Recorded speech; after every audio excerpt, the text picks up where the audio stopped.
જો કોમ્પ્રિહેન્શન વિભાગમાં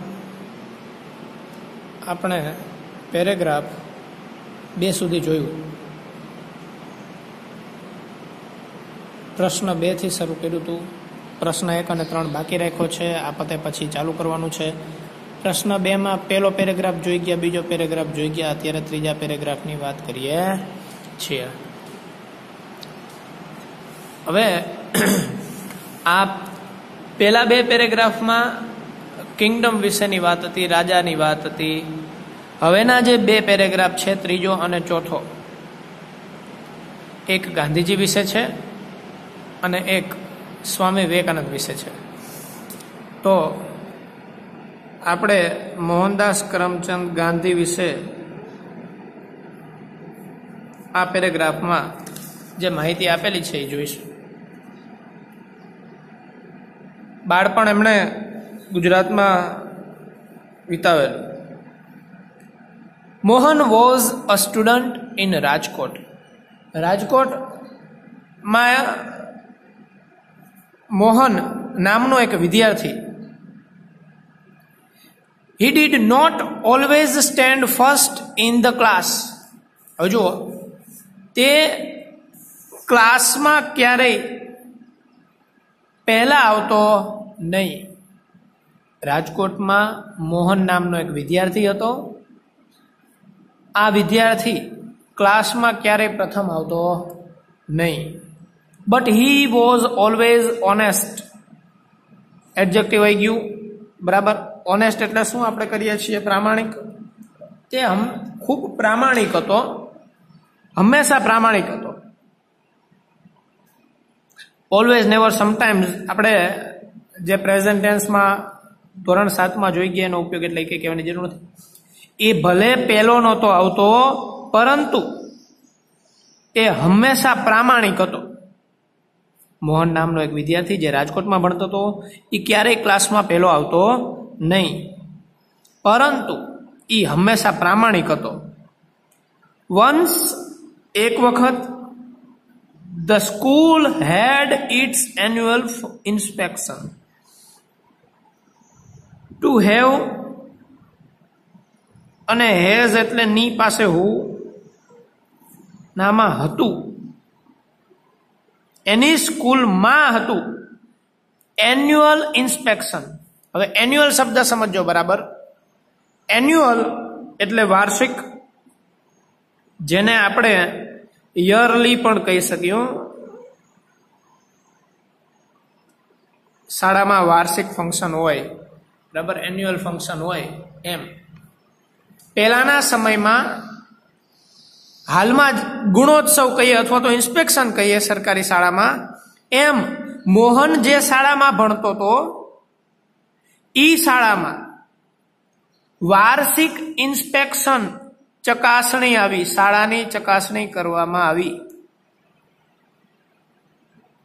એની શાળામાં વાર્ષિક ઇન્સ્પેક્શન હતું. The inspector vent round all the classes. હવે અહીંયા ઇન્સ્પેક્ટરનો એવો અર્થ નહીં કરવાનો કે પોલીસમેન, આવો અર્થ નહીં કરવાનો. એ શિક્ષણ વિભાગના જ એક અધિકારી હોય. એ કોઈ લાકડી લઈને આવ્યા હોય નહીં. એ ખરેખર શાળાનું કામ બરાબર ચાલે છે, ફાઇલ બધી વ્યવસ્થિત છે, વિદ્યાર્થીઓનો ડેટા, એમનું ભણવાનું કેવું ચાલે છે, શાળામાં કેટલી ગ્રાન્ટ આપવામાં આવી, બધી માહિતી એ ચેક કરે છે, કેવું શિક્ષણ આપવામાં આવે છે. The inspector vent round all the classes એટલે એની સ્કૂલમાં, મોહનની સ્કૂલમાં ઇન્સ્પેક્શન હતું. એટલે ઇન્સ્પેક્ટર આવે છે અને બધા જ ક્લાસમાં રાઉન્ડ લગાવે છે. ખાસ કરીને મોટા ભાગની શાળાઓમાં જ્યારે ગુણોત્સવ હોય અથવા તો ઇન્સ્પેક્શન આવવાનું હોય અને બાહ્ય નિરીક્ષણ હોય ત્યારે શાળાને એકદમ ચોખ્ખી કરી દેવામાં આવે છે. કચરાઓ એક જગ્યાએ એકત્રિત કરીને સળગાવી દેવામાં આવે છે. એક વર્ગખંડ ચોખ્ખો કરી દેવામાં આવે છે. બધી ફાઇલો તૈયાર કરી દેવામાં આવે છે. આવા બધા કામો કરવામાં આવે, બરાબર. જાણે કે સ્કૂલ જ ન હોય અને કંઈક જુદું જ બની ગયું હોય એવું વિદ્યાર્થીને એ સમયમાં લાગે. વિદ્યાર્થીઓને કહેવામાં આવે કે તમે સરસ મજાના યુનિફોર્મમાં પૂરેપૂરા યુનિફોર્મમાં આવજો, માથામાં તેલ નાખેલું, નખ કાપેલા, આવી બધી માહિતી આપવામાં આવે અને એ પ્રમાણે આવવાનું. કે તમને કોઈ પ્રશ્ન પૂછે તો ગભરાતા નહીં, તમને તમારે સાચો જ ઉત્તર આપવાનો છે ને આવું બધું. કે પ્રાર્થના ખંડમાં સરસ મજાની પ્રાર્થના કરવામાં આવે, ઇન્સ્પેક્ટરનું સ્વાગત કરવામાં આવે ને આવું બધું ગોઠવણી કરવામાં આવી હોય. અને તે દિવસે પ્રિન્સિપાલ સાહેબશ્રી જે હોય એ પોતાની જવાબદારી સરસ રીતે નિભાવે છે અને બધી જ માહિતી સાથે એ ઇન્સ્પેક્ટરને બધા જવાબો આપે છે. આ રીતના હોય. એટલે ઇન્સ્પેક્ટર મોહનની સ્કૂલમાં આવ્યા અને બધા જ ક્લાસમાં એમણે રાઉન્ડ લગાવ્યું. એમનું કામ જ ચેક કરવાનું છે. એટલે આ ઇન્સ્પેક્ટર આવે છે. અને પહેલાના સમયમાં શાળાનું જે ઇન્સ્પેક્શન કરવામાં આવતું ખૂબ સખત કરવામાં આવતું. ઝીણી ઝીણી માહિતીઓની પૂછપરછ કરવામાં આવતી ને આવી રીતના. એટલે ઇન્સ્પેક્ટર સાહેબે બધા ક્લાસમાં રાઉન્ડ લગાયા. He also went to class 5. ધોરણ 5 ના ક્લાસમાં પણ આ ઇન્સ્પેક્ટર ગયા. He also went to class 5. ધોરણ 5 ના વર્ગમાં ગયા. Mohan was a student in that class. હવે એ ક્લાસમાં મોહન વિદ્યાર્થી હતો. ક્લાસ 5માં મોહન વિદ્યાર્થી હતો. જે ક્લાસમાં ગયા એ ક્લાસમાં મોહન પણ બેઠો હતો. It was English class. આ ઇંગ્લિશનો વર્ગ હતો. શેનો વર્ગ હતો? ઇંગ્લિશનો વર્ગ હતો. The inspector gave a spelling test. હવે જો બરાબર ધ્યાન આપજો. જ્યારે કોઈ શિક્ષક ટેસ્ટ લે ને ત્યારે એને ટેસ્ટ આઈપી કહેવાય અને વિદ્યાર્થી ટેસ્ટ દે ને તો એને ટેક. બરાબર? ચલો, આમાં ઊંધું છે. Inspector gave a spelling test એટલે ઇન્સ્પેક્ટરે સ્પેલિંગ ટેસ્ટ આપી એવા અર્થમાં નહીં, પરંતુ ઇન્સ્પેક્ટરે સ્પેલિંગ ટેસ્ટ લીધી એવા અર્થમાં. પરંતુ અંગ્રેજીમાં આવી રીતના જુદી રીતના લખાય છે. ટેકની જગ્યાએ ગીવ લખાય છે અને વિદ્યાર્થીઓએ એક્ઝામ આપી હોય ને તો એક્ઝામ લીધી એવા અર્થમાં ટેક લખાય છે. આ એક તમારી માહિતી માટે. બરાબર? ચલો. The inspector gave a spelling test. ઇન્સ્પેક્ટરે એક સ્પેલિંગ ટેસ્ટ લીધી. અહીંયા ગેવ છે તોય મેં એનું ગુજરાતી ટ્રાન્સલેટ લીધી એવું કર્યું. અને વિદ્યાર્થીઓ ટેસ્ટ આપે ને તો પણ હું ત્યાં ટેક લખીશ. The inspector gave a spelling test. ઇન્સ્પેક્ટરે સ્પેલિંગ ટેસ્ટ લીધી. હી ડિક્ટેટેડ. લખાવવું. ડિક્ટેટેડ શું થાય? લખાવવું. તેમણે 10 વર્ડ્સ 10 વર્ડ્સ તેમણે 10 શબ્દો લખાવ્યા. કોની પાસે લખાવ્યા? 5મા વર્ગમાં જે વિદ્યાર્થીઓ બેઠા હતા એ બધા વિદ્યાર્થીઓ. આ ટેસ્ટ શેની હતી? સ્પેલિંગ ટેસ્ટ હતી. અને એમાં 10 સ્પેલિંગ લખવાના હતા. 1 વર્ડ વોઝ કેટલ. હવે જુઓ, તમે ધોરણ 6માં એક ગ્રામરનો ટોપિક ભણી ગયા જેનું ઉચ્ચારણ સરખું થતું હોય પરંતુ સ્પેલિંગ જુદા હોય. એમ એક કેટલનો સ્પેલિંગ સી ઉપરથી પણ થાય છે, જેને આપણે ધણ કહીએ છીએ પ્રાણીઓનું. અને અહીંયા જે કેટલ છે કેટલીની વાત છે, જેમાં આપણે ચા ભરીએ છીએ એની વાત છે. એટલે એક સ્પેલિંગ એવો પણ હતો જે કેટલીનો હતો. મોહન જે આ ક્લાસમાં બેઠો હતો did not know the spelling of this word. એને આ ઉચ્ચારણનો સ્પેલિંગ આવડતો હતો નહીં. did not know. નો એટલે જાણવું અને did not know એટલે જાણ્યું નહીં. એને જાણ હતી નહીં આ સ્પેલિંગ વિશે. he wrote a wrong spelling. જો એને આવડતું નહોતું છતાં એને સ્પેલિંગ લખવાની કોશિશ કરેલી. he wrote a wrong spelling. એણે ખોટો સ્પેલિંગ લખેલો. મોહને સ્પેલિંગ જે હતો કેટલનો એ ખોટો લખેલો. The teacher saw the wrong spelling in Mohan's slate. હવે પરિસ્થિતિ બની એવી કે ઇન્સ્પેક્ટર એ ટેસ્ટ લેતા હતા એ સમયે વિદ્યાર્થી પણ એ રૂમમાં હાજર હતા અને એના અંગ્રેજીના શિક્ષક પણ ત્યાં હાજર હતા. અંગ્રેજીના શિક્ષક મોહનની સ્લેટ હતી પાટી, જેમ આપણે નાના ધોરણમાં આંકડાઓ ગૂંથતા હતા, બરાબર, પછી ભીના ગાભાથી આપણે સાફ કરતા હતા અને પછી આમ કરીને સુકવતા હતા. ઈ સ્લેટ, વિચાર કરો, 5મા ધોરણમાં હતા અને સ્લેટનો ઉપયોગ કરતા હતા. જૂના સમયની વાત છે. Teacher saw the wrong spelling in Mohan's slate. હવે ટીચર જોઈ ગયા કે આ મોહને ખોટો સ્પેલિંગ લખેલો છે. કેટલીનો સ્પેલિંગ એણે ખોટો લખેલો છે. હી મેડ અ સાઇન. અહીંયા સાઇન એટલે તમારા શિક્ષક તમારી સ્વાપોથીમાં કે ગ્રામર બુકમાં સાઇન કરે છે એ સાઇન નહીં. અહીંયા હિન્ટ સમજવાનું, ઈશારો સમજવાનો. મોહનના શિક્ષકે મોહન સામે ઈશારો કર્યો. To Mohan copy the word from your neighbour. વિચાર કરો, એક શિક્ષકે એક વિદ્યાર્થીને બાજુના વિદ્યાર્થીમાંથી સ્પેલિંગ જોઈને લખવાનું કીધું, ચોરી કરવાનું કીધું. એક શિક્ષકે વિદ્યાર્થીને આવી ખરાબ રીતના સાચો સ્પેલિંગ લખવાનું કીધું. એવો ઈશારો કર્યો શિક્ષકે, મૌખિક નથી કીધું.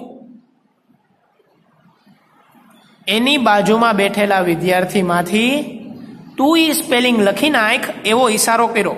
હવે વિચાર કરો, આ અંગ્રેજીના શિક્ષકે એની બાજુમાં બેઠેલો વિદ્યાર્થીની પણ સ્લેટ જોઈ છે. Did Mohan understand the sign? શું મોહન અન્ડરસ્ટેન્ડ એટલે કે આ ઈશારો શિક્ષક દ્વારા જે કરવામાં આવ્યો તો એ સમજી શક્યો હશે? Yes he did. હા, તે સમજી શક્યો હતો. Did he copy the word? શું તેણે આ શબ્દ કોપી કર્યો હતો, એટલે કે પોતાની સ્લેટમાં સાચો સ્પેલિંગ બાજુવાળામાંથી જોઈને લખ્યો હતો? નો, હી ડીડ નોટ.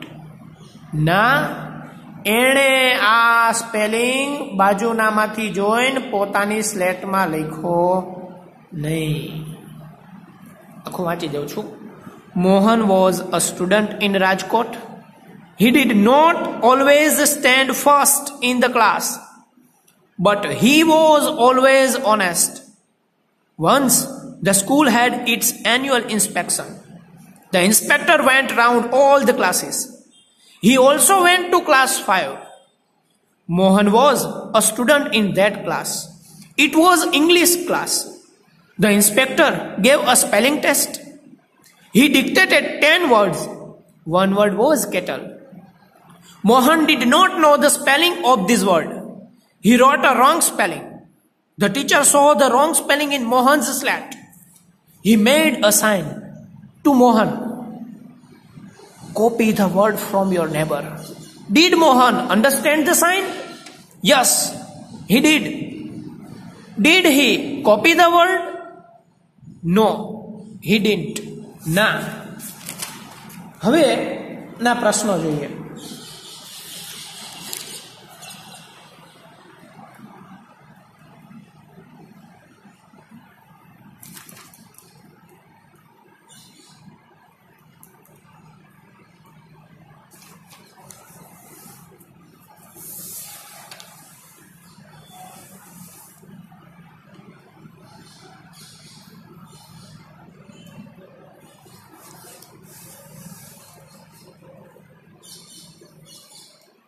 પેલા આપણને પ્રશ્ન આપેલો નથી, એક સ્ટેટમેન્ટ આપેલું છે. Mohan was always honest. Mohan હંમેશા પ્રામાણિક હતો. આવી વાત આપણા આ પેરેગ્રાફમાં આવે છે. ઈ ભલે ક્લાસમાં વર્ગખંડમાં પહેલા નંબરે આવતો નહોતો, પરંતુ એ હંમેશા પ્રામાણિક હતો. આવી વાત આપણા આ પેરેગ્રાફમાં આવે છે. એટલા માટે આ જે સ્ટેટમેન્ટ આપેલું છે ત્યાં આપણે ટ્રુ કરશું.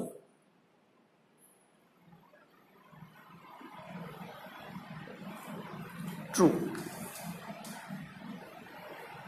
Why did the inspector come to the school? Inspector શા માટે શાળામાં આવેલા?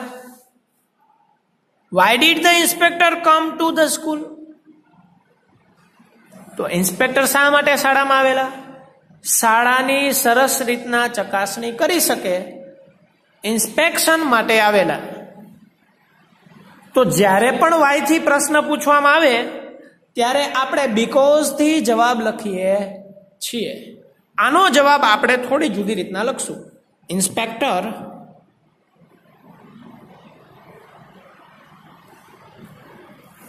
came to the school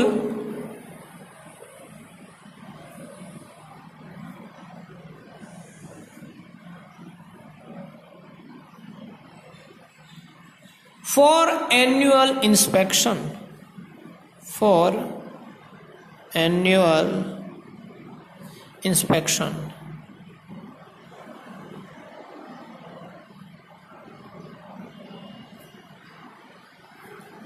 Why did the inspector come to the school? Inspector came to the school for annual inspection. Did થી પ્રશ્ન બન્યો તો એની સાથે વર્બ 1 કમ હતું, એનું વર્બ 2 આપણે કેમ કરેલું છે. ચલો આગળ જોઈએ. What did the inspector do in Mohan's class? What did the inspector do in Mohan's class? બરાબર સમજો. ઇન્સ્પેક્ટરે મોહનના ક્લાસમાં શું કર્યું? ઇન્સ્પેક્ટરે મોહનના ક્લાસમાં શું કર્યું? ઇન્સ્પેક્ટરે મોહનના ક્લાસમાં જઈને, ઈ વર્ગખંડ 5 નો હતો, 5 વર્ગમાં જઈને ઇન્સ્પેક્ટરે નક્કી કર્યું કે એ એક સ્પેલિંગ ટેસ્ટ લે અને એમાં આ સ્પેલિંગ ટેસ્ટમાં 10 સ્પેલિંગ લખવાના હતા. એટલે આપણો જવાબ એમ બને છે કે ઇન્સ્પેક્ટરે એક સ્પેલિંગ ટેસ્ટ લીધી. Inspector decided to give a spelling test. Inspector decided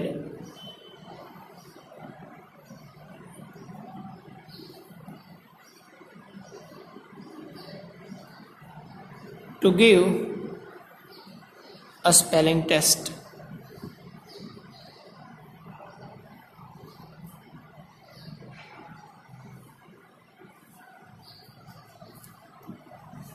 Inspector decided to give a spelling test.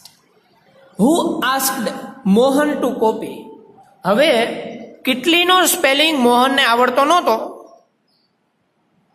આ વાતની જાણ એના શિક્ષકને થઈ જે મોહનને ભણાવતા હતા. ભણાવનાર શિક્ષકે મોહનની સ્લેટમાં કેટલાનો ખોટો સ્પેલિંગ જોયો.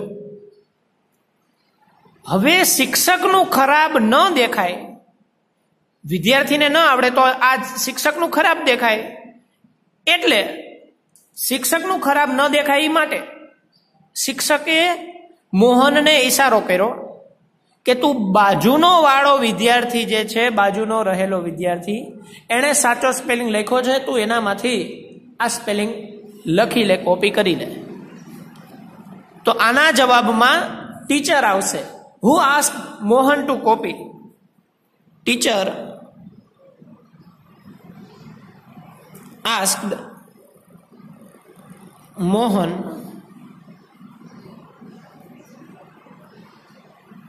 to copy that word. આ જવાબ. Which word in the passage means yearly? જુઓ, અહીંયા જ્યારે એન્યુઅલ ઇન્સ્પેક્શન શબ્દ સમજાવવાનો હતો ત્યારે મેં તમને અહીંયા યરલી લખી દીધું હતું. એન્યુઅલ વાર્ષિક, યર વર્ષ, યરલી વાર્ષિક એમ થશે. तो अहींया शब्द आवशे एन्युअल।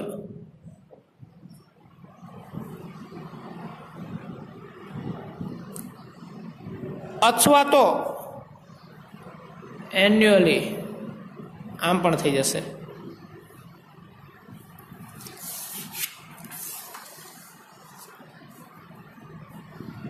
होमवर्क में